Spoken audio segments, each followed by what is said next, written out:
just look over here and tell me why you thought it was important for you to come out today. Well, today is a very important day because Libya was actually born out of this building, the United Nations headquarters. The United Nations voted to grant Libya its independence in 1951. And it wrote its constitution. And it was finalized on the 7th of October, 1951. So Libya could be legitimately considered as the United Nations child.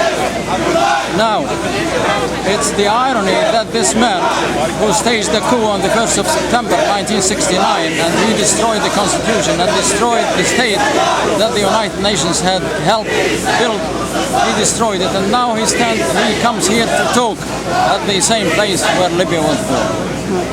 What moved you enough to come here? What has outraged you so much that it brought you out here? We wanted to draw attention to what is happening in Libya, because many people, they don't know these facts. Like what? Like Gaddafi, he is a tyrant, he is a murderer, he destroyed the Libyan state, he tore its constitution, he rules by decrees, and he murdered thousands and thousands of Libyans.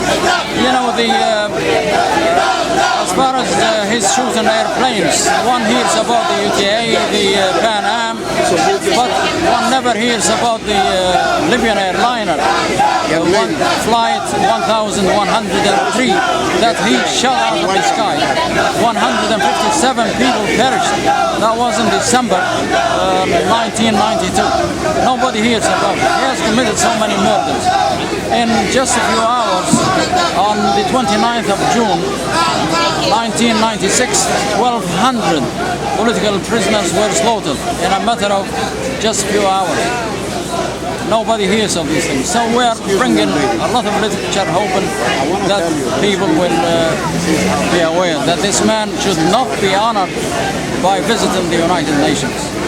And what have you heard about Gaddafi sponsoring students coming out to support him? Can you explain to us what? Well, Gaddafi, his office, his mission in New York, they issued a letter telling students, it's an implied order that they have to come here and welcome their leader.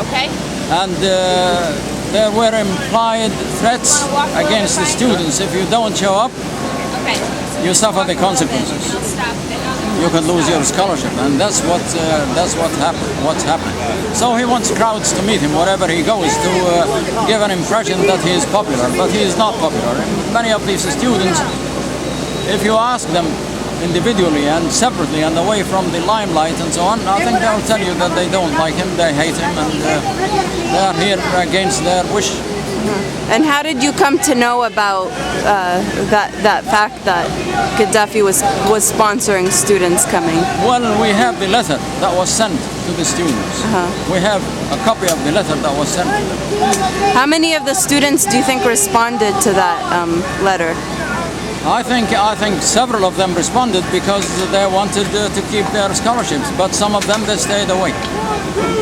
And how does that make you feel that he's using, Libyan money to pay for, trips for students to come out and sponsor? Well, it's a waste of billions of Libyan money and in compensations for crimes that he has committed against other people. And the Libyan people, they are suffering. They are very poor.